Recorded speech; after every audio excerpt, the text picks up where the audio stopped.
नमस्कार सभी को। जय हिंद क्लास। जय हिंद मेरे प्यारे साथियों। आप लोग कैसे हैं? आई होप सो कि आप सभी अच्छे ही होंगे, है ना।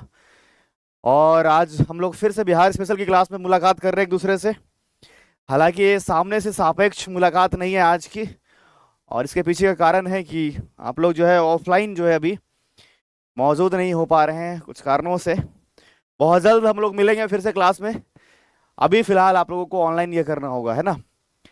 तो अगर आखिरी क्लास की बात किया जाए तो मैं जो है वो मध्यकाल के दौरान बिहार की जो स्थितियां हैं वो बताने वाला था। तो आज भी मैं शुरुआत वहीं से करना चाहूंगा।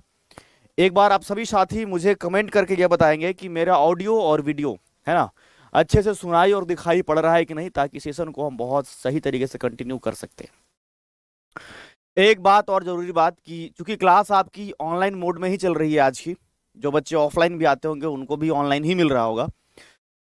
तो पूरा फोकस अपना जो है वो कहानी सुनने पर, पहले आप पूरा स्टोरी जो मैं बताऊंगा, क्लास बताऊंगा, उस पर ही लगाएंगे। लिखने का कार्यक्रम नहीं शुरू करेंगे, क्योंकि मेरे सामने आप हैं नहीं तो मैं देख तो पा नहीं रहा हूं कि आप लिखने में लग गए हैं कि सुन रहे हैं मुझे। लेकिन मतलब मेरा ये होगा कि आप लगातार बस सुनते चले जाएं, और जब मैं लिखने के लिए कहूं तभी आप लिखने का कार्यक्रम शुरू करेंगे, है ना। जो बच्चे थोड़ा चालाकी करने वाले होते हैं कि सर, है ना, तो वो चीजें नहीं होनी चाहिए और प्रॉपर आप सुनने पर ध्यान लगाएंगे। तो जो हम आज शुरू करने वाले हैं वो क्या शुरू करने हैं वाले हैं, काल के दौरान जो बिहार की स्थितियां रही है वो बताने वाले हैं, है ना। तो आज का जो आपका टॉपिक ही है, ध्यानपूर्वक सभी लोग देखेंगे। मध्यकाल के दौरान बिहार की स्थिति, मध्यकालीन बिहार। क्योंकि आखिरी क्लास में हमने आपको एंसेंट कंप्लीट करा दिया है, आपने बहुत अच्छे से जैन धर्म को कर लिया, है ना। तो आज यहीं से शुरू होगा। वेरी गुड इवनिंग सभी को। अच्छा, एक बच्चा कह रहा है सर जी ब्लैक बैकग्राउंड लीजिए ना। बैकग्राउंड ज्यादा कलर अगर आ रहा है तो कोई बात नहीं है, मैं इसको डार्क कर लेता हूँ, आपको ज्यादा क्लियर दिखेगा। देखिए अब ज्यादा क्लियर दिखेगा मेरे हिसाब से, है ना। तो अगर बात किया जाए मध्यकालीन बिहार, मेडेवल बिहार, इसके विषय में सबसे पहले हम आपको लेकर के चलेंगे। जब आपने इतिहास पढ़ा होगा, मेडेवल इंडिया पढ़ा होगा, तो कुछ बातें आपको याद करने योग्य थी, यानी कि आपको याद रहना चाहिए। एक बार हम बहुत तेजी से उस बात को बताएंगे कि कहाँ से हम रेफरेंस लेंगे, किसके सापेक्ष में बिहार की स्थितियां होंगी, और तब हम आगे। ठीक है। तो मध्यकाल को जनरली आपने दो भागों में पढ़ा होगा। ठीक है, एक तो दिल्ली सल्तनत के समय और एक आपके मुगल काल के समय। वैसे जो स्ट्रगल का फेज है भारत में इस्लामिक शक्तियों का, है ना, मध्यकाल की शुरुआत का, वो पूर्व मध्यकाल के नाम से भी आप जानते हैं, तो उसको भी थोड़ा हम जोड़ करके बता देंगे। ठीक है, कोई उसमें कंफ्यूजन वाली बात नहीं होगी। तो जनरली दो भाग में जो आप पढ़ते हैं उसमें एक है आपका दिल्ली सल्तनत। ठीक है। तो बड़ा तेजी से हम जो है इन चीजों को बस एक बार बता देंगे, आपके सामने लिख देंगे, ताकि अगर आप भूल भी गए होंगे तो आपको एक बार में याद आ जाएगा। दिल्ली सल्तनत।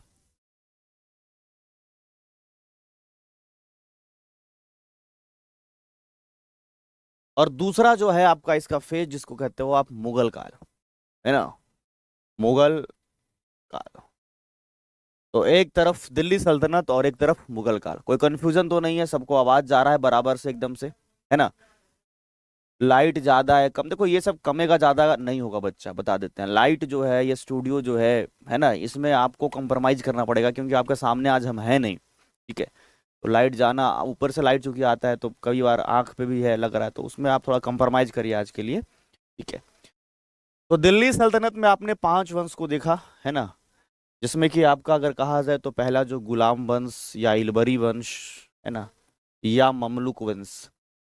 ठीक है, ये चला है आपका 1206 से लेके 1290 ईस्वी तक। दूसरा अगर कहा जाए तो आपने खिलजी डायनेस्टी को देखा, यानी खिलजी वंश को देखा। और खिलजी वंश के विषय में कहा जाए तो 1290 से लेकर 1320 तक के। और अगर तुगलक की बात किया जाए, तीसरा जो है आपका तुगलक वंश, तो तुगलक डायनेस्टी जो चला है बच्चा वो 1320 से 1414। हम मान करके चल रहे हैं कि ज्यादातर बच्चों को बिल्कुल याद होगा। अगर नहीं पता है तो एक बार एकदम ध्यान से बस सुनते चलेंगे आप। ठीक है। उसके बाद अगर आगे बढ़ेंगे तो हम लेकर के बताएंगे आपको सैयद वंश, और सैयद वंश के रेफरेंस में हम बिहार को भी बताएंगे। और ये जो है आपके 1414 से लेकर के 51 तक। उसके बाद आपका जो आखिरी है, लास्ट है, पांचवा वंश है, वो है लोधी वंश यानी लोधी डायनेस्टी, और 1451 से 1526। और आप लोगों को पता होगा कि 1526 में ही जो है एक तरफ लोधी में इब्राहिम लोधी की सेना और एक तरफ बाबर की सेना, दोनों के बीच में एक जबरदस्त जंग, जिसे आप जानते हो पानीपत की पहली लड़ाई। एकदम ध्यान से सुनते चलना सब लोग। अगर एक बच्चा भी लिखा, यहीं से एकदम से डंडा उठा करके हम पीटेंगे, ऐसा मारेंगे यहाँ से डंडा उठा करके कैमरा में घुसेगा और एकदम जा करके लगेगा। समझ में आया तुमको? लिखने का कोशिश अगर कोई भी किया तो, ठीक है, कोई बच्चा लिखने का कोशिश नहीं करेगा। ऑफलाइन वाले बच्चे थोड़ा ज़्यादा मतलब देखना पड़ता है मुझे। आप लोगों को मैं यहाँ थोड़ा भी लिखाता हूँ तो आप लोग लिखना शुरू कर देते हो, ये बहुत गलत बात है। ठीक है, पहले सुनते चलना है। समझ में आ गया? तो दिल्ली सल्तनत में ये 5 वंश पढ़ा, और इसी के रेफरेंस में हम बिहार को देखेंगे। आपको मैं बताऊंगा कि गुलाम वंश के दौरान बिहार की स्थिति क्या है, खिलजी वंश के दौरान बिहार की स्थिति क्या है, तुगलक के समय में बिहार की स्थिति क्या है, सैयद या फिर लोधी के समय में बिहार की स्थिति क्या है। तो एक तो आपको ये समझ में आता होगा कि 1206 से 1290 गुलाम, 1290 से 1320 खिलजी, 1320 से 1414 तुगलक, फिर उसके बाद 51 तक ये आपके, और उसके बाद जो है आपके 26 तक जो है आपके लोधी चले। चलिए, दूसरा फेज जो हमने बताया आपको वो है आपके मुगल काल। और मुगल काल की अगर बात किया जाए तो ध्यान से समझिएगा आप लोग कि मुगल काल के समय में सबसे पहले आगमन आप लोग जानते हैं बाबर का है। और बाबर का जो शासन काल चला है वो आपके 1526 से लेके 1530। ये बस, अब इसमें ये हम इंडियन के रेफरेंस में इंडिया नहीं पढ़ाने लग जाएंगे, बस ये बताते हैं, इसी के रेफरेंस में हम बिहार को बताएंगे। ये हम बताना चाह रहे हैं आपको। सर वॉइस तेज कीजिए ना।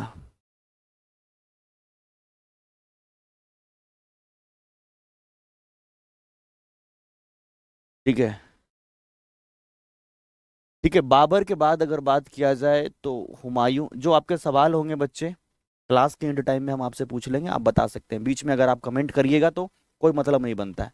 आपकी जो सवाल है, ठीक है, तो आपको जो है वो हम एंड टाइम पर बता देंगे। अभी शुरुआत में आप परेशान करेंगे सर इसका जवाब ये वो, तो वो हम पढ़ने वाले नहीं। और मेरे पास 5-5 कमेंट लगे हुए हैं। मेरी ये जो क्लास है एक जगह पे नहीं 5 जगह पे जा रही है, तो थोड़ा ध्यान से समझिएगा। मैं किसी का देखूंगा नहीं, किसका मेरे सामने है मुझे खुद पता नहीं। हुमायूं की अगर बात किया जाए तो 1530 से लेकर के 1540, ठीक है, 1540। और 1540 के बाद बीच में मुगलों का शासन भारत में ब्रेक हो गया है, तो भारत में भी ब्रेक हो जाएगा, तो बिहार में भी ब्रेक हो जाएगा। और इस बीच में जो है वो सूरी वंश, किसकी बात करें बच्चा, सूरी वंश का शासन शुरू होता है, और ये 1540 से लेकर के 1555 तक के चलता है। क्लियर है सभी को?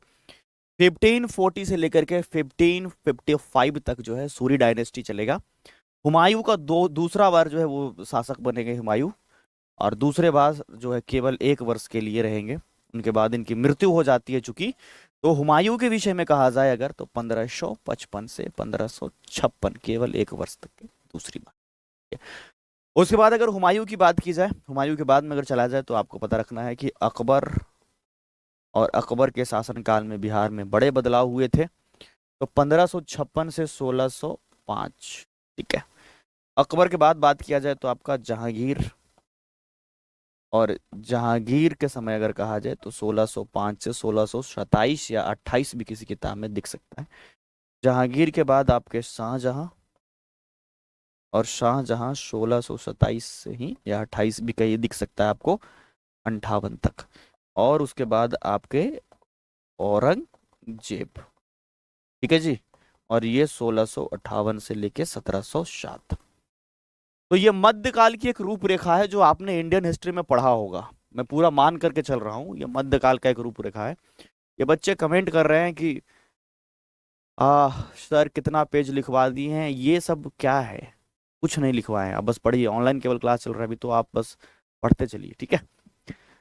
एक बच्चे कह रहे हैं सर आप ये इरेलेवेंट क्वेश्चंस कि लोधी वंश में क्या हुआ, ये हुआ नहीं हुआ, पढ़ोगे तभी तो समझ में आएगा, ठीक है।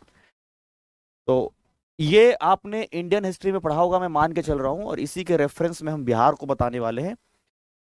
तो हम उम्मीद करते हैं कि ये रूपरेखा आपके दिमाग में सेट होगा। मध्यकाल को जनरली आप 2 भागों में पढ़ते हो, ठीक है। एक आप पढ़ते हो जो दिल्ली सल्तनत, गुलाम, खिलजी, तुगलक, सैयद, लोधी।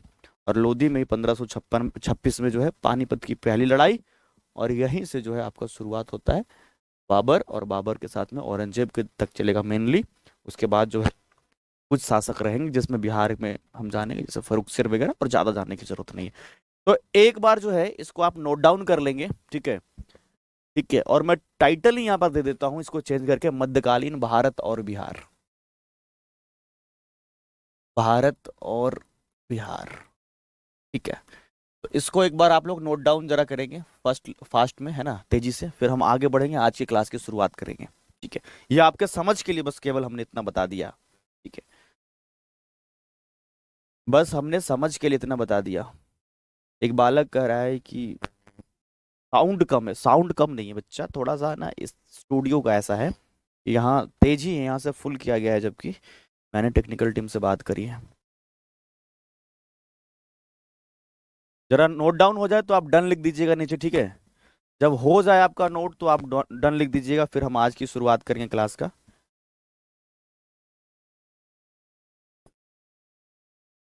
ठीक है, यहां तक नोट कर लेंगे आप, हो जाए तो डन लिखेंगे। अच्छा, कुछ बच्चे कह रहे हैं साउंड सही है सर, कुछ बच्चे कह रहे हैं गलत है सर, थोड़ा कम है सर। तो अगर जाएगा तो सबको कम जाएगा, ऐसा थोड़ा ना कि कुछ लोगों को। यहां तक नोट करेंगे आप। बहुत बातें करते हो तुम लोग, मारेंगे उठा करके। तुम लोग आओ ऑफलाइन में पढ़ने के लिए, थोड़ा कनमा घुमा देंगे तो नहीं के। दूर में हो तो हल्ला कर रहा है, डर नहीं है जी हमसे, सब क्लास में याद हो जाएगा। हो जाए सभी बच्चे डन लिख देंगे, सभी बच्चे डन लिख देंगे जैसे ही हो जाए। नोट कर लिया, बहुत बढ़िया। तो आइए शुरू करते हैं अब हम लोग, है ना। ये आपका एक रोड मैप था जो कि स्टार्टिंग में आपको देखना था। तो फिर से हमारा टाइटल वही, मध्यकालीन बिहार। मध्यकालीन बिहार, बिहार। और ध्यान से सभी लोग सुनिएगा। तो देखिए, एक बात हमने कहा होगा आपको कि मध्यकाल मतलब, जनरली आपके दिमाग में एक बात फिट होना चाहिए, मध्यकाल मतलब मुस्लिम काल। एकदम एकदम जो आसान समझ है उसके लिए हमने आपको बताया, ठीक है। एकदम आसान समझ के लिए मध्यकाल मतलब मुस्लिम काल। तो जिस प्रकार से हमारे देश में, ठीक है, जिस प्रकार से हमारे देश में वो इस्लामिक आक्रमण हो रहे थे, तो धीरे धीरे बिहार की तरफ भी होने लग गया। भारत में आपने याद किया होगा कि सबसे पहला मुस्लिम आक्रमण जो एक अरबी 712 में मोहम्मद बिन कासिम के द्वारा किया जाता है। समझ में आ रहा है आपको। फिर उसके बाद आपने देखा कि किस प्रकार से गजनवी का आक्रमण 1000 से 1027 तक के चला, और फिर उसी प्रकार से गौरी का आक्रमण। तो जब तक कासिम का आक्रमण है और गजनवी का है, तब तक बिहार में कोई छेड़छाड़ नहीं है। लेकिन जब गौरी का आक्रमण होगा तो उसी दौरान बिहार के क्षेत्र में भी छेड़छाड़ होगा। बात समझ में आ रही है।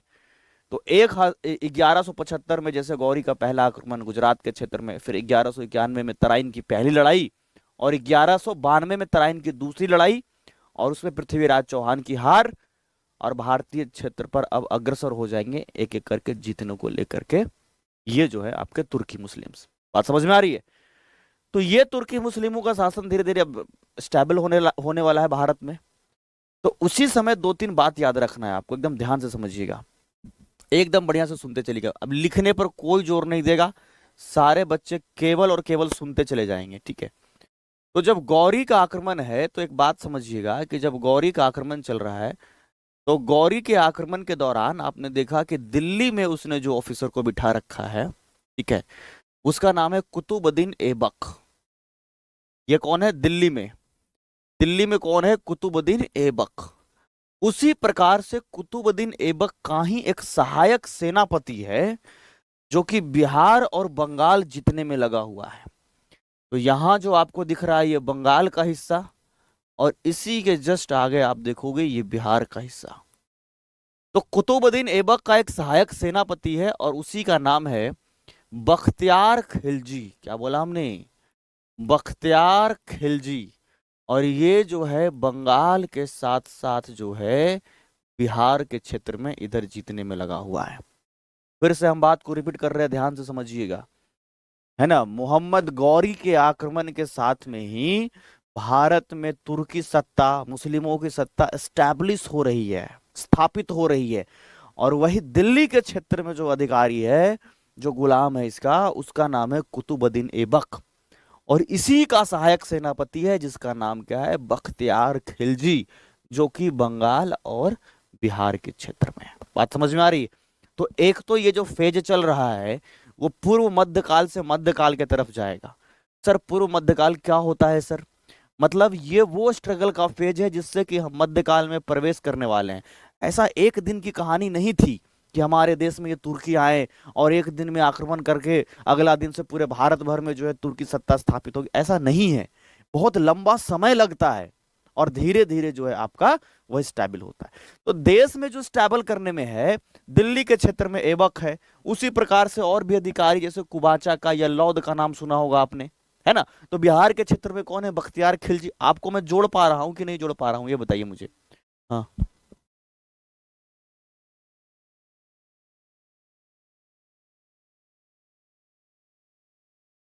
ठीक है, साउंड को देख रहा हूँ, देख रहा हूँ, रुक जाओ।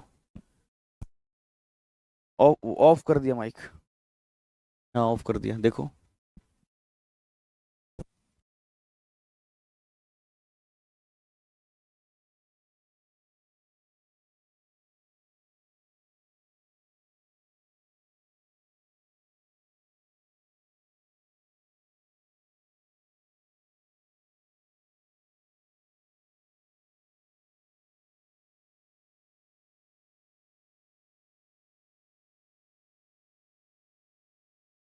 देखो जरा, ठीक है, ठीक है, देखना सब लोग, सही हो गया होगा माइक। थोड़ा परेशानी टेक्निकल होता है, थोड़ा मेरा भी थोड़ा रिदम खराब हो जाता है, बट क्या करें। ठीक है, तो ध्यानपूर्वक देखिएगा सारे बच्चे। तो हमने क्या कहा कि जैसे दिल्ली के क्षेत्र में कुतुबुद्दीन ऐबक है, उसी प्रकार से बिहार के क्षेत्र में बख्तियार खिलजी है। तो सबसे पहला जो यहाँ पर आपका पॉइंट बनता है कि बिहार जीतने वाला पहला तुर्की, बिहार जीतने वाला, जीतने वाला पहला तुर्की, या जो प्रश्न पूछा गया है बीपीएससी के द्वारा, पहला मुसलमान, ठीक है, पहला मुस्लिम कौन था? तो आपका जो है बख्तियार खिलजी। कौन है? बख्तियार खिलजी। अब देखना, ध्यान से सुनना। सर अगर ये बिहार जीता होगा, ठीक है, अगर बिहार जीता होगा तो कोई ना कोई तो शासक रहा होगा अलग अलग क्षेत्र में। बात समझ में आ रही है? कोई ना कोई तो रहा होगा। अब एकदम ध्यान से समझिएगा जो प्रश्न आपके बनते हैं कि कहां पर कौन शामिल है। तो पूर्व मध्यकाल कहिए या फिर एंसेंट के एंड टाइम पर जब हम डायनेस्टी को पढ़ा रहे थे तो कुछ बातें हम आपको सिखाए थे। क्या सिखाए थे, जरा ध्यान से समझिएगा, यहाँ पर एकदम बढ़िया से सुनते चले जाइएगा आप लोग, ठीक है, कि कहाँ पर जो है क्या हुआ था, एकदम ध्यान से। तो अगर बात किया जाए ऐसा कुछ, तो हमने आपको कहा था कि इस पूरे क्षेत्र में बिहार में जो वंश था उसका नाम था सेन वंश। क्या नाम था? सेन। वही अगर यहाँ कहा जाए उत्तर के तरफ मिथिला के क्षेत्र में, तो यहाँ जो है आपका कर्नाट वंश चल रहा था। कौन सा वंश? कर्नाट वंश। और अगर यहाँ नीचे की तरफ देखा जाए तो पाल वंश। हमने बताया ही था कि गुप्तोत्तर काल में बिहार में जो है कई क्षेत्रीय राजा रहे, अलग अलग क्षेत्र में अलग अलग राजा का शासन चलने लग गया। अब देखो इसमें तुम खुद तुम्हें याद करो, इन चीजों को रिकॉल करो एक बार, कि जो हमने बताया था आपको कि ये जो चाहे बात करें हम कर्नाट वंश की, कर्नाट डायनेस्टी की, तो आपको हमने बताया होगा इस बात को कि ये डायनेस्टी केवल और केवल बिहार में नहीं है, इसका विस्तार जो है देखा जाए तो नेपाल के साथ में भी है कि नहीं है?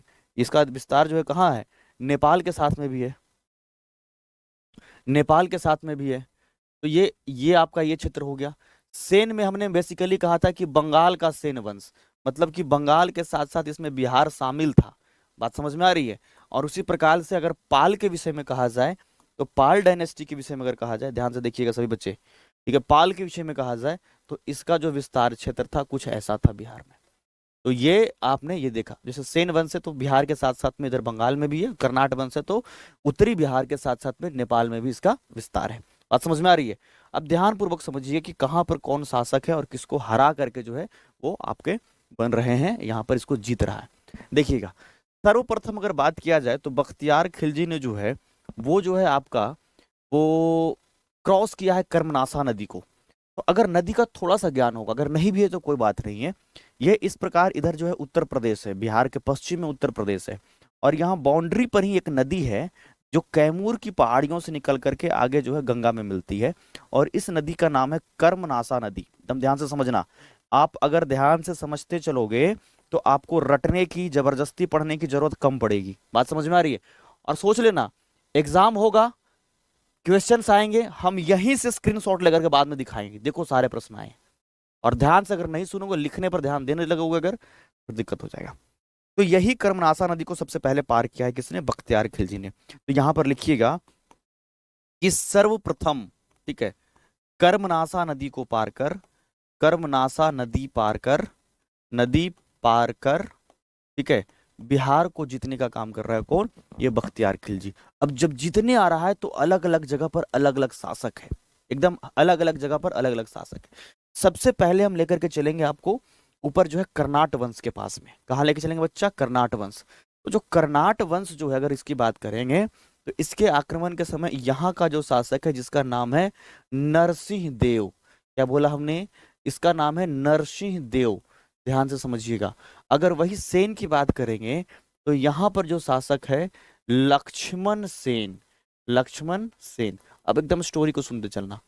जब जो है बख्तियार खिलजी का आक्रमण कर्नाट वंश पर होता है तो नरसिंह देव जो है वो थोड़ा डर जाता है, और इस समय क्या कहता है वो कि लड़ने की क्या जरूरत है, युद्ध करने की क्या जरूरत है, आप युद्ध क्यों कर रहे हैं? धन दौलत के लिए? कोई जरूरत नहीं है, दिक्कत कुछ नहीं है, हम आपको धन दौलत उपहार में दे देते हैं। उपहार तो कम कहिए, नजराना पेश किया। नरसिंह देव ने बख्तियार खिलजी को नजराना पेश कर दिया। बात समझ में आ रही है? नजराना पेश कर दिया मतलब सोने चांदी से भरे टोकरी भिजवाए, और इसलिए यहां का जो है खतरा टल गया। वही अगर सेन वंश के समय में कहा जाए तो यहां लक्ष्मण सेन के साथ में भिड़ंत हो जाता है बख्तियार खिलजी का, दोनों के बीच में युद्ध, और इस युद्ध में लक्ष्मण सेन की हार। तो हम एक एक को अभी जो है डिस्क्राइब करके बताने वाले हैं, ठीक है? एक एक को आपको चिंता करने की जरूरत नहीं है। तो नेक्स्ट पेज में हम यहां पर लिखना चाहेंगे, ठीक है, बख्तियार खिलजी का बिहार आक्रमण, बख्तियार खिलजी का बिहार आक्रमण, खिलजी का, किताब पढ़ोगे कुछ समझ में नहीं आएगा। बिहार आक्रमण,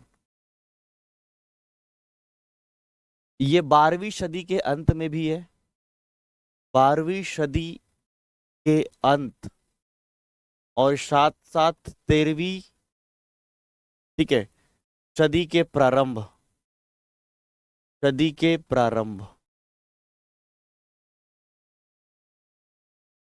12वीं सदी के अंत में कुछ डेट आपको मिलेंगे, जैसे 1297, 1298, ऐसा डेट किताबों में अलग अलग ये मिलेगा, पर कंफ्यूज नहीं होना है, हमने हर तरीके से आपको बता दिया है। अब देखिए, तीनों ही की दृष्टिकोण से हम आपको बताएंगे कि तीनों ही जगह पर शासक कौन है और क्या क्या चेंजेस आपको मिल सकते हैं।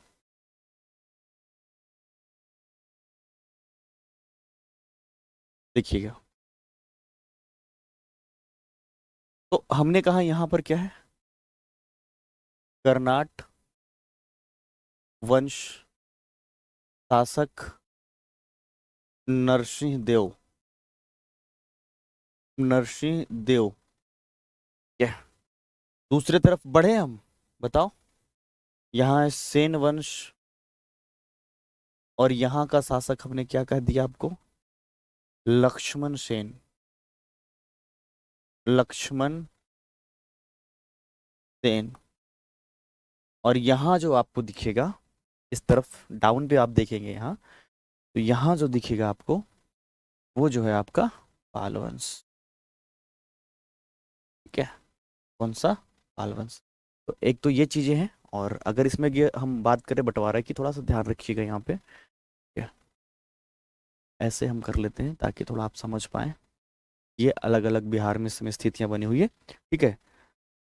इंद्र प्रद्युमन पाल, पाल वंश के शासक जो है इंद्र प्रद्युमन पाल, इंद्र प्रद्युमन पाल। इंद्र प्रद्युमन पाल, ये यहाँ का शासक है और सबको हराया है। नरसिंह देव ने, आपने देखा कि नजराना पेश कर दिया, लेकिन हराया सबको है। ठीक है, तो ये हम आपको बताएंगे, कर्मनाशा नदी पार करके किया है। ठीक है, आक्रमण के दौरान, आक्रमण के दौरान पहला स्थिति में हम बताने वाले हैं कौन, कर्नाट वंश। कर्नाट वंश शासक कौन है यहाँ, शासक कौन है यहाँ का, जरा बताना मुझे जल्दी से कमेंट करके। नरसिंह देव। क्या इसने युद्ध किया? हम्म, इसने नजराना पेश किया, नजराना पेश मतलब धन दौलत, धन दे दिया गया। क्लियर है, तो ये युद्ध टल गया, पैसा दे दिया गया।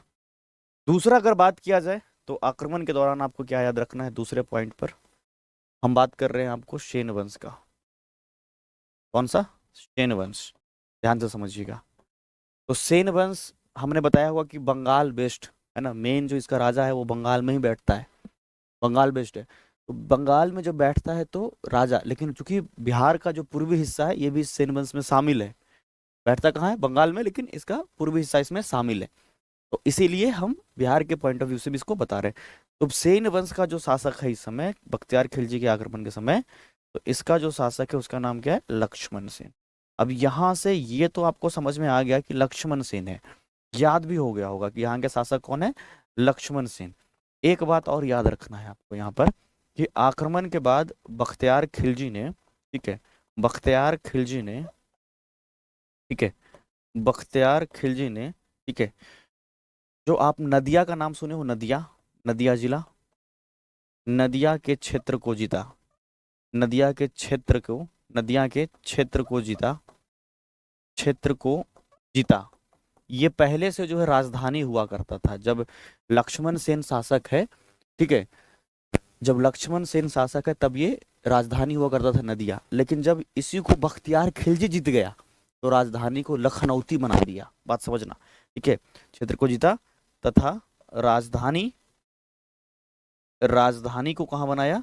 राजधानी लखनऊती बना दिया। बात समझ में आई? लखनऊती बना दिया। पहले जो है नदिया जो है वो राजधानी था इस पूरे सेन वंश का, उसी नदिया को जीत लिया, पूरा क्षेत्र को जीता हरा करके लक्ष्मण सेन को। ठीक है सर, प्लीज खतरा अभी बीपीएससी में हिस्ट्री सर आपके पढ़ाएंगे ना मंजू सर, चिंता क्यों कर रहे हो आप? हम तो बिहार के हिस्ट्री पढ़ाएंगे, बिहार के ज्योग्राफी पढ़ाएंगे, एकदम चिंता ही नहीं करना है आपको। और ये मतलब ना, ना बच्चा ना, एकदम ना कमेंट ये और कॉपी लिखना, एकदम ना, बस सुनते चले जाओ। याद आपको क्लास में होना चाहिए 80% कंटेंट। पहली बार थोड़ा समय लग जाए कोई दिक्कत नहीं है। ठीक है, देखो बच्चा साउंड नहीं बढ़ पाएगा, अब जितनी कोशिश हो सकती थी वो पूरा कर दिया गया है इधर से। ठीक है, अब टेक्निकल थोड़ा सा ग्लिच है तो आप थोड़ा सा सही है। ठीक है, ईयरफोन लगाइए, ब्लूटूथ लगाइए, या फिर आप ऐसे कमरे में जाइए जहाँ कोई नहीं रहे, आप आराम से सुन सकते हैं।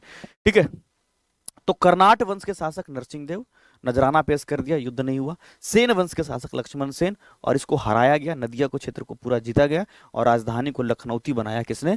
बख्तियार खिलजी ने। तो हो गए। तीसरा की अगर बात किया जाए तो तीसरे नंबर पर हमने कहा पाल वंश के शासक इंद्र प्रद्युमन है, और इस क्षेत्र को भी जीता गया। तीसरा मैं यहां लिख देता हूं, ठीक है, पाल वंश का शासक, पाल वंश का शासक, पाल वंश का शासक इंद्र प्रद्युमन को हराया गया, इंद्र प्रद्युमन। ठीक है, इंद्र प्रद्युमन को हराया। और ये प्रश्न पूछा हुआ है, आप बात को समझिएगा, बख्तियार खिलजी के विषय में एक प्रश्न अल्टरनेटिव टर्म पे पूछ लिया जाता है। ठीक है, बिहार के संदर्भ में। क्लियर है? तो अब जो है यहां तक आपने समझ लिया होगा, तो एक बार क्या करेंगे, बहुत बढ़िया से नोट डाउन कर लेंगे, क्योंकि मैं बोल करके नहीं लिखवाऊंगा, आप समझने का कोशिश करिएगा, मैं बोल करके लिखवाने का कोशिश नहीं करूंगा इस बार। ठीक है, तो ये आप एक बार नोट डाउन करेंगे, बख्तियार खिलजी का बिहार आक्रमण, और ठीक है, इसको आप नोट डाउन कर लेंगे, क्योंकि आप लोग सभी बच्चे आज ऑनलाइन ही पढ़ रहे हैं, ऑफलाइन कोई पढ़ नहीं रहे हो, तो थोड़ा सा है ना, समय का आपका सेव करते हैं, आपके लिए बचाते हैं। बख्तियार खिलजी का बिहार आक्रमण आप लिखें, और इसमें ये शॉर्ट में ही लिखने का कोशिश करिएगा एक बार। ठीक है, चलिए सभी लोग इसको नोट डाउन करेंगे, कोई दिक्कत है बेशक मेरे से पूछेंगे, फिर हम आगे बढ़ते हैं। ओके जी, हो जाए तो डन लिख दीजिएगा। सर बोल कर लिखवाइएगा। बोल के लिखवाऊं, जैसा बताओ आप लोग, कमेंट करो। अगर बोलोगे यार तो लिखवा दूंगा, मेरे को क्या दिक्कत है। वैसे आपको सब कुछ दिख रहा होगा। 12वीं सदी का अंत, 12वीं सदी कहाँ से कहाँ तक होगा? हमने क्या बोला? 12वीं सदी के अंत बोला है। अब ये भी आपको क्लियर नहीं है? हाँ, 1100 ईस्वी के बाद। ठीक है, 1199। 1100 से 1199, फिर 1200 के बाद 13वीं सदी।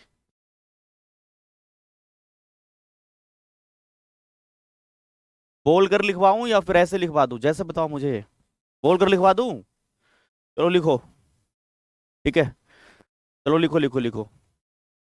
चलिए लिखिएगा। पहला लिखिएगा। लिखिएगा, टाइटल दीजिएगा सभी लोग, बख्तियार खिलजी का बिहार आक्रमण। Okay, done done. बोल कर लिखवा दे रहा हूँ, बख्तियार खिलजी का बिहार आक्रमण। बख्तियार खिलजी का बिहार आक्रमण। ठीक है, पहला पॉइंट में लिखिएगा नीचे। ठीक है, कुतुबुद्दीन ऐबक का सहायक सेनापति बख्तियार खिलजी ने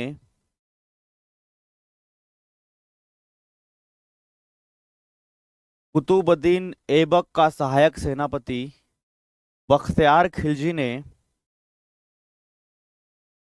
बंगाल तथा बिहार को जीता। बंगाल तथा बिहार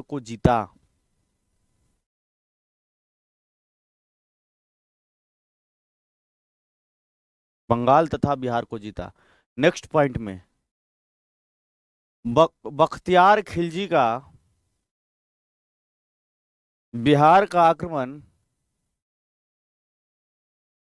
12वीं सदी के अंत, 12वीं सदी के अंत तथा 13वीं सदी के प्रारंभ में हुआ। 13वीं सदी के प्रारंभ में हुआ। ठीक है, नेक्स्ट पॉइंट में लिखिए। नेक्स्ट पॉइंट में लिखिएगा, बख्तियार खिलजी के बिहार आक्रमण के समय बिहार की स्थिति। बख्तियार खिलजी के बिहार आक्रमण के समय बिहार की स्थिति, और उस स्थिति के लिए आप इस मैप को बनाइएगा। और यहाँ कर्नाट वंश, यहाँ सेन वंश, यहाँ पाल वंश, और यहाँ के शासक नरसिंह देव, यहाँ का इंद्र प्रदुम्न, और यहाँ का आपके लक्ष्मण सेन। तो यहाँ से लिखना है आपको आक्रमण के दौरान। ठीक है, मैप बना करके, कर्नाट वंश के शासक है ना नरसिंह देव। ठीक है, ध्यान से देखिएगा, इसने नजराना पेश किया। सेन वंश के शासक लक्ष्मण सेन। ठीक है,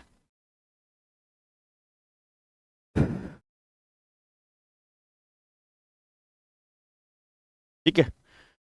तो इसी से नोट डाउन करेंगे आप यहाँ, कर्नाट वंश के शासक नरसिंह देव, नजराना पेश किया। दूसरे नंबर पर सेन वंश के शासक लक्ष्मण सेन। ठीक है, बख्तियार खिलजी ने नदिया के क्षेत्र को जीता तथा राजधानी लखनऊती बनाया। और तीसरा, पाल वंश के शासक इंद्र प्रदुम्न को हराया। आप इसको नोट डाउन सीधा करिए।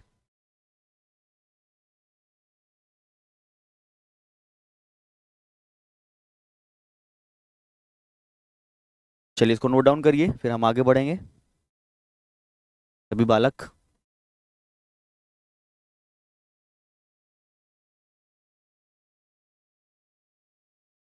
लिख लिया आपने? चलिए,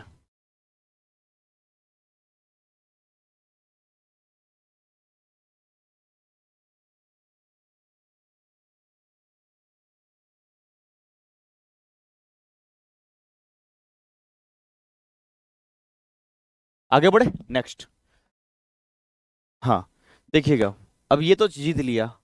जब दिल्ली सल्तनत की शुरुआत हो जाती है, आपको सभी को पता है कि 1206 में दिल्ली सल्तनत की शुरुआत हुई है ना। आपने देखा कि गुलाम वंश के संस्थापक के तौर पर कुतुबुद्दीन ऐबक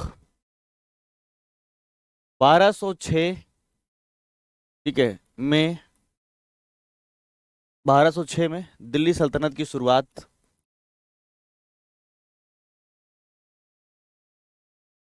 की शुरुआत, आरंभ कहें शुरुआत कहें,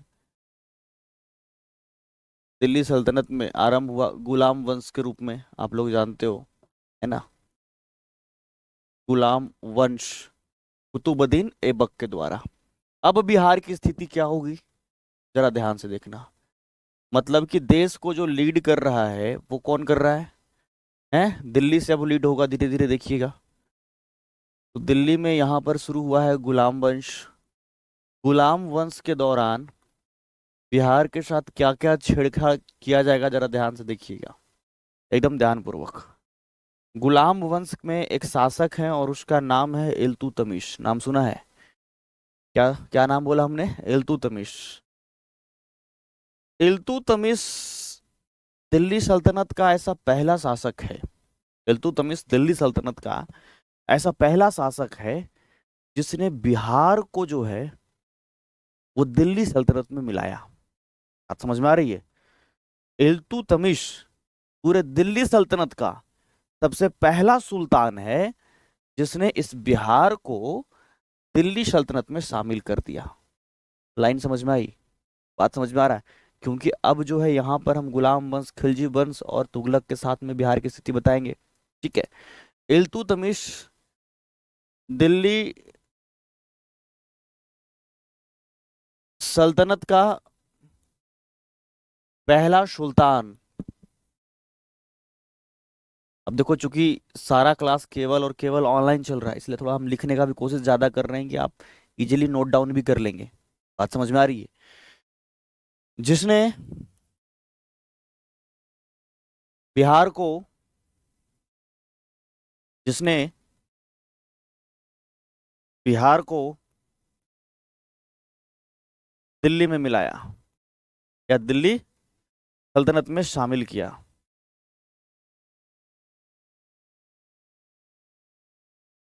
ठीक है,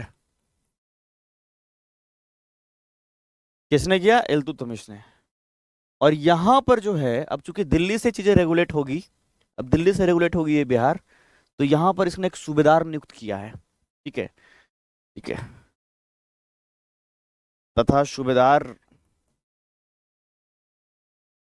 मलिक जानी को नियुक्त किया, मलिक जानी को नियुक्त किया।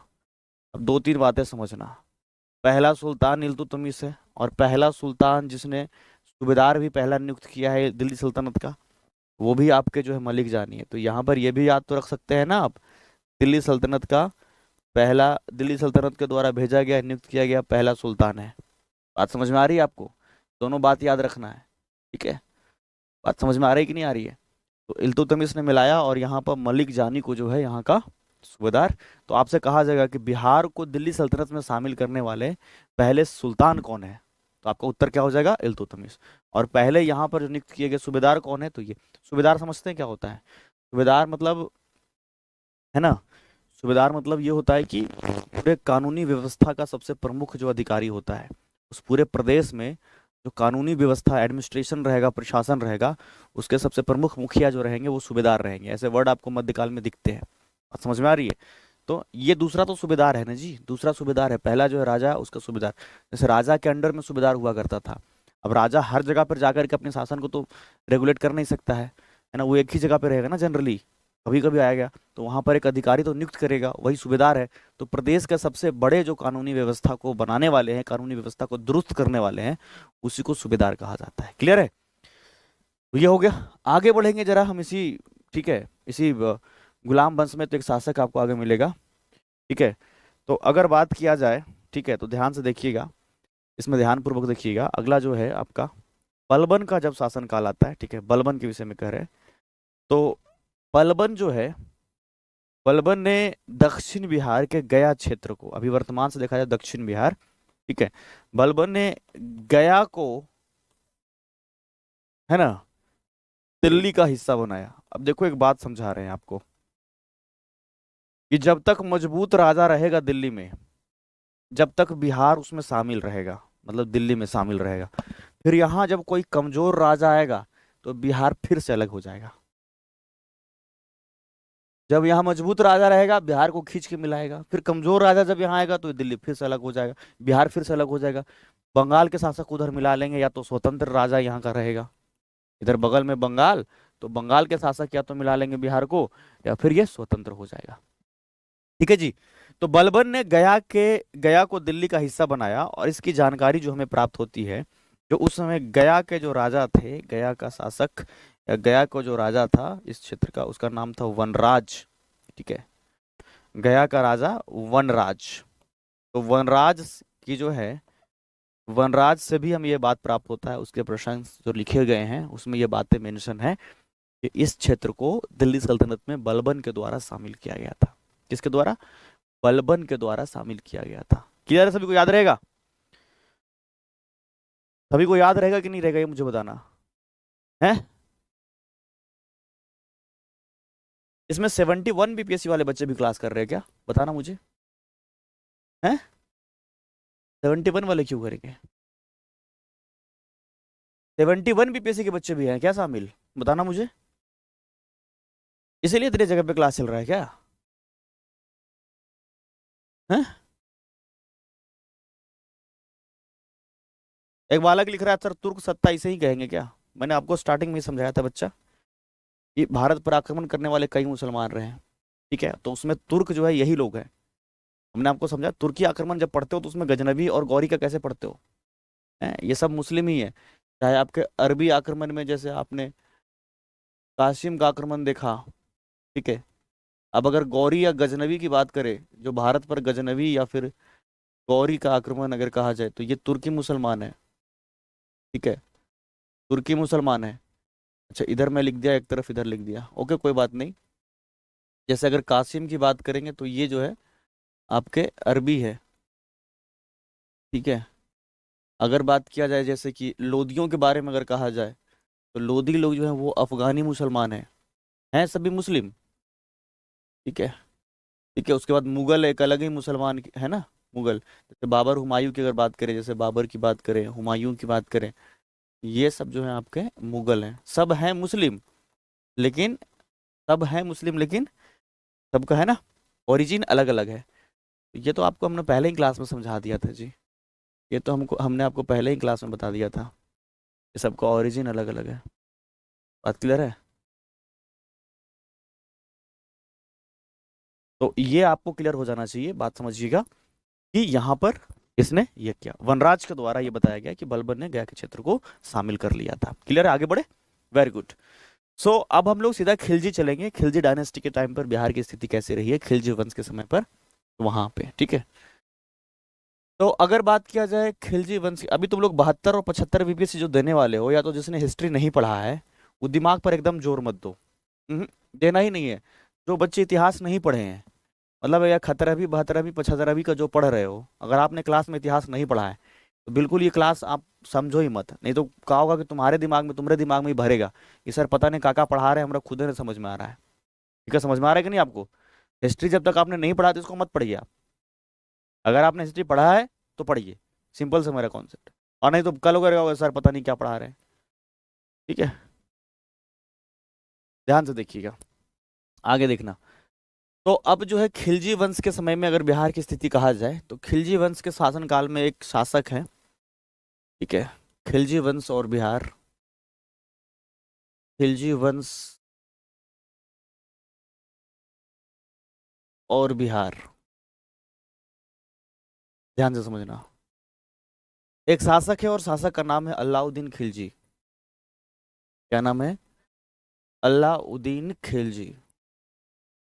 तो अलाउद्दीन खिलजी जो है वो बिहार में जो है दरभंगा का क्षेत्र जो आपको दिखता है, क्या बोला हमने, जो बिहार का दरभंगा का क्षेत्र आपको दिखता है, इसकी कोशिश ये है कि अलाउद्दीन खिलजी जो है वो दरभंगा को भी जो है दिल्ली सल्तनत का हिस्सा बनाए। बात समझ में आ रही है हम क्या कह रहे हैं? क्या कहा हमने? अलाउद्दीन खिलजी क्या चाह रहा है कि दरभंगा को जो है वो हिस्सा बनाए आपके दिल्ली सल्तनत का। तो यहां पर आपको दिखेगा दरभंगा। बात समझ में आया? और दरभंगा के जो शासक है इस समय, उसका नाम है शक्र सिंह। क्या नाम है? शक्र सिंह। तो अलाउद्दीन खिलजी खुद लड़ने के लिए नहीं गया, अलाउद्दीन खिलजी खुद लड़ने के लिए नहीं गया दरभंगा। तो अलाउद्दीन खिलजी जो है, ध्यान से समझिएगा, मोहम्मद इस्माइल, एक नाम बता रहे हैं हम आपको, मोहम्मद इस्माइल, मोहम्मद इस्माइल को दरभंगा भेजा। कहां भेजा? दरभंगा भेजा। और यहां एक जबरदस्त जंग होता है, एक तरफ मोहम्मद इस्माइल और एक तरफ आपका सक्र सिंह। पहली लड़ाई में सक्र सिंह जीत जाता है। अब वापस जब मोहम्मद इस्माइल गया दिल्ली, तो जब वापस गया तो फिर से अलाउद्दीन खिलजी क्या कह रहे हैं, वापस बिना जीते तुम कैसे आ सकते हो, दोबारा जाओ और सेना लेकर के जाओ। और दोबारा मोहम्मद इस्माइल को अलाउद्दीन खिलजी ने भेजा फिर से बिहार, और जबरदस्त जंग, और इसमें सक्र सिंह की हार हुई। और जब हार हुई तो सक्र सिंह को बंदी बना करके दिल्ली ले जाया गया। और जब दिल्ली ले जाया गया तो एक संधि होता है दोनों के बीच में। अब ध्यान से समझना, जब ये दरभंगा भेजा, ठीक है, तो हमने पहले पॉइंट में क्या कहा, पहली लड़ाई, पहले युद्ध में सक्र सिंह विजय, दरभंगा नरेश या दरभंगा राजा सक्र सिंह विजय। क्लियर है? दूसरे की बात करेंगे हम फिर से पुनः। दूसरा युद्ध, दूसरा युद्ध में, ठीक है, सक्र सिंह की हार। बात समझ में आई? और अगर बात किया जाए, ध्यान से समझना, अब एक बहुत बड़ा, चूंकि अब सक्र सिंह को बंदी बना लिया गया है और ले जाया गया कहाँ, दिल्ली, तो यहां पर अलाउद्दीन खिलजी, अलाउद्दीन खिलजी और सक्र सिंह के बीच में संधि, सक्र सिंह के बीच संधि होती है। अब खिलजियों के झंडे के तले जो है, ये दरभंगा जो है वो शामिल हो जाएगा दिल्ली सल्तनत में। मिलाया कौन है? और डेट इसमें नहीं याद रखना है बच्चा, डेट जहां याद रखना रहेगा तो आपको लगता है कि हम नहीं बताएंगे, बिल्कुल बताएंगे। एंसेंट और मध्यकाल में जहां डेट महत्वपूर्ण है केवल वही याद करना है, बाकी नहीं याद करना है। बात समझ में आई? क्लियर है सबको? जहां से पूछ ही नहीं सकता, हम जबरदस्ती क्यों आपको याद करवाएं बिना मतलब का। अब देखिए ध्यान से समझिएगा, इसको यहाँ मिला लिया गया, इसीलिए अलाउद्दीन खिलजी के जो सिक्के हैं उसके टाइम के, वो भोजपुर से प्राप्त हुए हैं।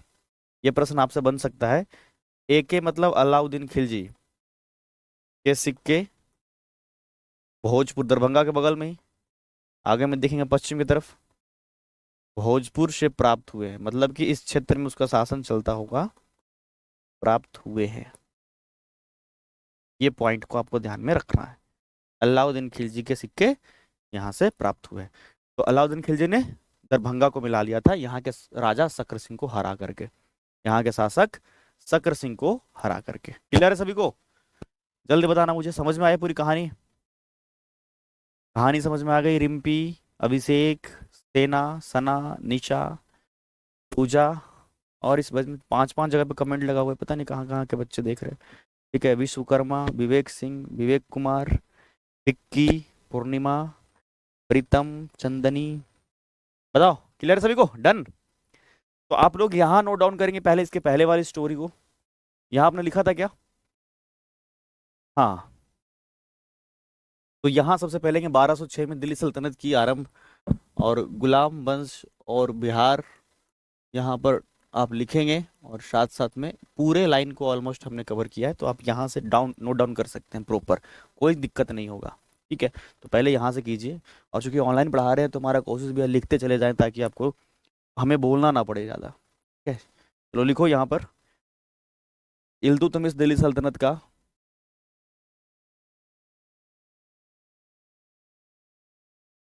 पहला सुल्तान है जिसने, दिल्ली सल्तनत का पहला सुल्तान है जिसने बिहार को मिलाया है, शामिल किया है।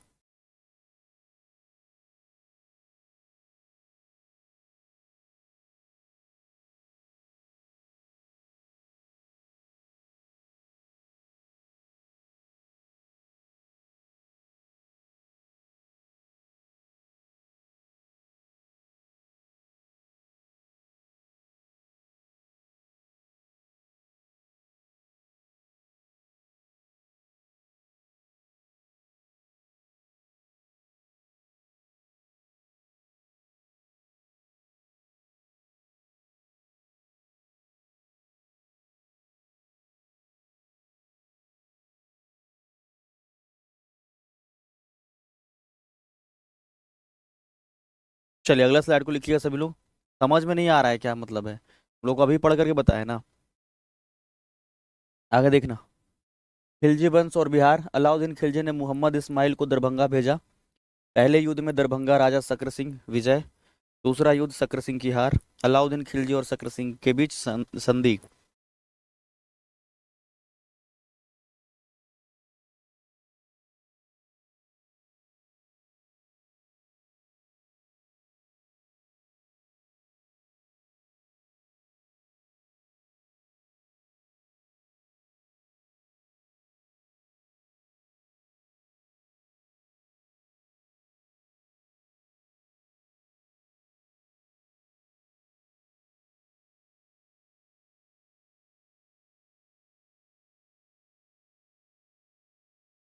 हाँ, एक बात और लिखिएगा। अलाउद्दीन खिलजी के सिक्के भोजपुर से प्राप्त हुए हैं। अलाउद्दीन खिलजी के सिक्के भोजपुर से प्राप्त हो रहे हैं। क्लियर है? आगे देखिएगा, आगे बढ़े। अब आपकी खिलजी में और कुछ विशेष बात है तो आप, मुझे नहीं लगता है कि आपको जानने की जरूरत है। ठीक है, आगे बढ़े। देखिएगा, बस यही, अब जब जीतेगा तभी के बारे में तो बताएंगे ना। तुगलक वंश और बिहार।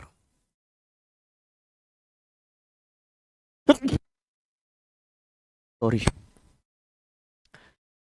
तुगलक वंश और बिहार। अब देखिएगा, हमने एक बात कहा था कि मध्यकाल में बिहार की स्थिति एकदम गंभीर था। बार बार क्या होता था, जब दिल्ली सल्तनत का शासक मजबूत है तो बिहार को दिल्ली में मिला लिया, और जब कमजोर है तो वो बंगाल में मिल गया, या तो स्वतंत्र शासक वहां पे हो गया। तो तुगलक वंश के समय में क्या होता है कि एक शासक है जिसका नाम है गयासुद्दीन तुगलक। संस्थापक के तौर पर भी आप इन्हें जानते हैं, जानते हैं ना। गयासुद्दीन तुगलक ने 1324 में, ये कब की बात कर रहे हैं, 1324 में बंगाल अभियान चलाया था। बंगाल अभियान से जब ये वापस आ रहा था तो इसी समय जो है बिहार को भी जीत लिया है। ठीक है, इसी समय 1324 में ही बिहार को भी जीत लिया। कौन जीता? गयासुद्दीन तुगलक। सर कहां जीता, कौन से क्षेत्र को जीता, ये भी बताइए। ध्यान से देखिएगा फिर से सभी लोग।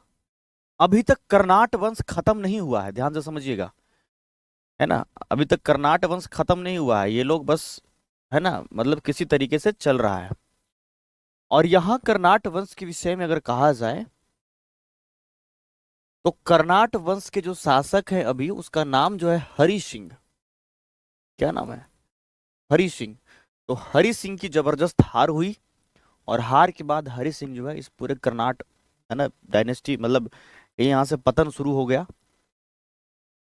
और छोड़ करके ही ये पूरा मिथिला का क्षेत्र चला गया, है ना। तो इसमें याद रखिएगा, ठीक है, क्या बोला हमने, गयासुद्दीन तुगलक और साथ साथ में हरि सिंह की लड़ाई हुई है। ठीक है, इस समय कर्नाट वंश का शासक कौन है? कर्नाट वंश का शासक हरि सिंह की हार हुई। आपसे प्रश्न क्या पूछा जाएगा सर? क्या पूछा जाएगा? गयासुद्दीन तुगलक के आक्रमण के समय कर्नाट वंश का शासक कौन है? हरि सिंह की हार। तो हरि सिंह है और इसी का हार, और यहीं से जो है आपका कर्नाट वंश का पतन प्रारंभ। यहीं से कर्नाट वंश का, हमने पहले पढ़ा दिया है, कर्नाट वंश का पतन प्रारंभ। कर्नाट वंश तो हमने पहले ही पढ़ा दिया ना, क्योंकि उसकी शुरुआत ही बहुत पहले होती है, 1097 में ही। तो यहीं से नरसिंह, अरे नरसिंह देव तब था बालक जब हुआ था आक्रमण बख्तियार खिलजी का। साब्या, साब्या आप कैसे भूल रही हैं? साब्या हैं, साब्या आप भूल कैसे रही हैं, जरा मुझे बताइए। अभी हमने पढ़ाया, तभी तो मैं बोलता हूं ना कि सुनने पर ध्यान लगाइए आप लोग। सुनने पर ध्यान कहाँ आप लगाते हैं? देखो इसमें क्या है, बख्तियार खिलजी का आक्रमण हुआ है, और तब कर्नाट वंश के शासक कौन है? नरसिंह देव। अभी हम क्या बोला, बता रहे हैं आपको, गयासुद्दीन तुगलक, तुगलक डायनेस्टी हम चल रहे हैं। और तुगलक डायनेस्टी के समय जो आपके हैं यहाँ के आक्रमण, यहाँ के शासक वो हरि सिंह है। हमने क्या कहा कि जब दिल्ली कमजोर होगा तो बिहार के क्षेत्रीय राजा जो है अपना शासन स्वतंत्र तरीके से चलाएगा या तो बंगाल में शामिल रहेगा, और जब वहां मजबूत होगा तो बिहार को मिला लिया जाएगा फिर से। तो पहले भी देखा कि इस क्षेत्र को जीता है उसने, ऐसा नहीं कि नहीं जीता है, लेकिन फिर हुआ। बात समझ में आई? अरे समझ में आई कि नहीं? चलिए अगला देखिएगा, इसमें पॉइंट जो इंपॉर्टेंट है, तुगलक वंश के शासनकाल में, ठीक है, तुगलक वंश के शासनकाल में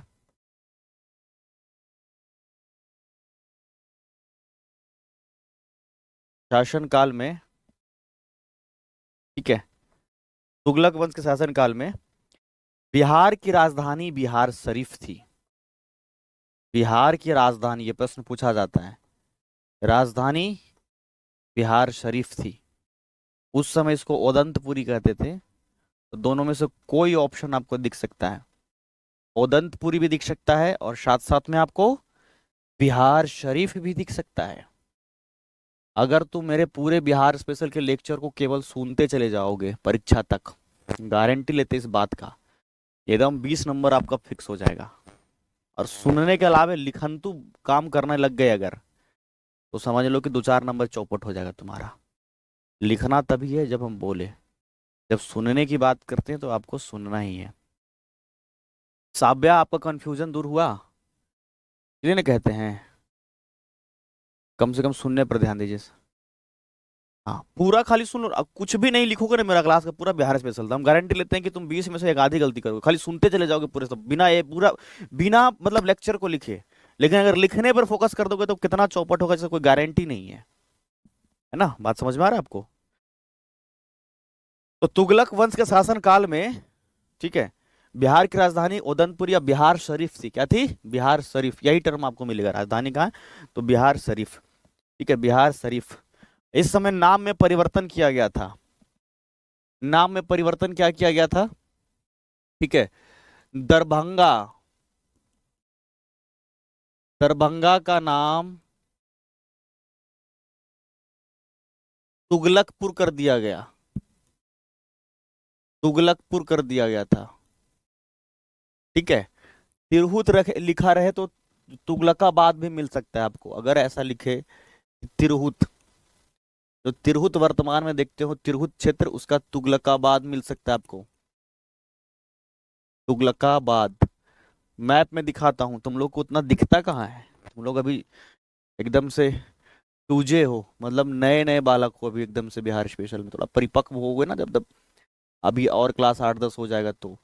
ये तिरहुत का क्षेत्र है पूरा। अभी आपको जब हम पॉलिटी, बिहार पॉलिटी पढ़ाएंगे तो उसमें बताएंगे कि कौन सा डिवाइड कहाँ पे बांटा गया है, ठीक है। तो यहाँ जो क्षेत्र है वो क्या है? दरभंगा है। तो आपको क्या याद रखना है? दरभंगा वाले को तुगलकपुर याद रखना है। नाम क्या इसका है? तुगलकपुर, ठीक है। और यहाँ तुगलकाबाद, तुगलकाबाद। क्लियर है सभी को? लिखने का टाइम देंगे, आप चिंता मत करें।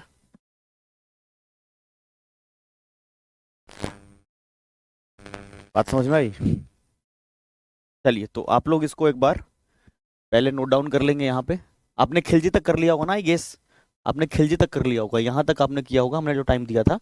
अभी आप लिखिएगा तुगलक वंश और बिहार, ठीक है, और इसको नोट डाउन करिए, शॉर्ट में ही करिए, कोई दिक्कत नहीं है। आप, हमने कोशिश किया है कि सेंटेंस में लिखें। हाँ, लिखने का टाइम देंगे, आप बिल्कुल चिंता मत करिए, हम एक एक चीज को समझ रहे हैं, ऐसा नहीं कि नहीं समझ रहे हैं। आप इसको नोट डाउन करेंगे फिर हम आगे बढ़ेंगे। राजधानी बिहार शरीफ, क्लियर है? आप बिल्कुल टाइम देंगे आप।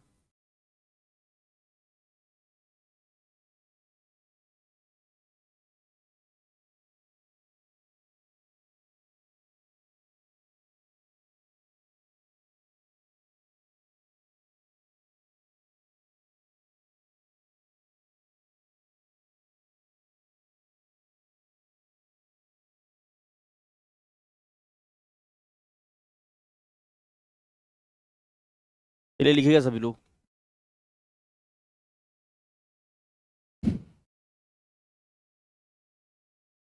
नहीं नहीं, आराम से लिखो, कोई दिक्कत नहीं, सबको टाइम देंगे, चिंता मत करो, बिल्कुल टेंशन नहीं लेना आपको।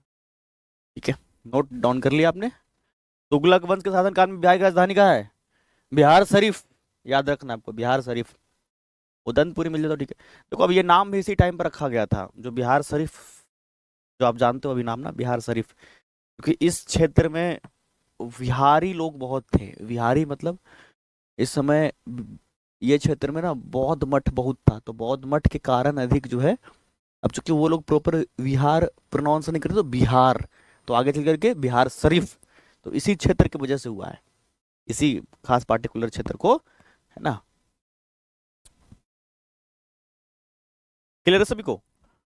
तो जो हमने एक बात बताया होगा आपको, एक पुस्तक बताया होगा, मिनहाज सिराज की, मिनहाज सिराज की पुस्तक,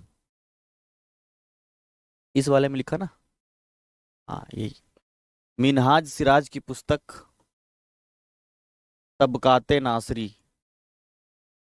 तबकाते नासरी, नासिर भी कहीं पे लिखा मिल सकता है आपको, तबकाते नासरी।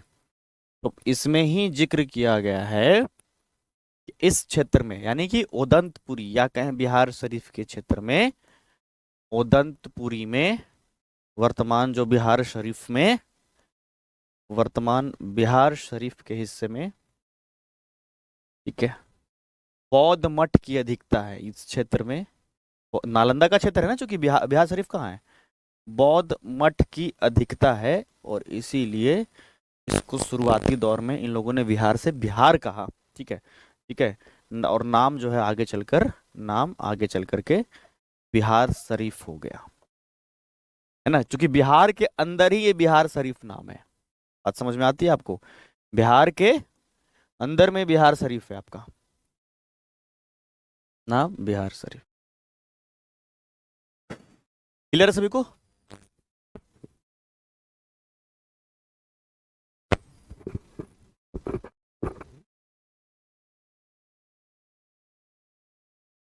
एक बालक लिख रहा है बिहार स्पेशल से 69 पीपीएससी में 18 क्वेश्चन, क्या लिखा है, 18 क्वेश्चन था क्या? अरे यार 12 सवाल तो इतिहास में ही था, 7 आपके ज्योग्राफी में था। ठीक है, उसमें से देखिएगा तो एक सूजनी कढ़ाई बिहार आर्ट एंड कल्चर का था। श्री कृष्ण सिंह के विषय में अगर कहा जाए तो वो बिहार विभूति से एक था।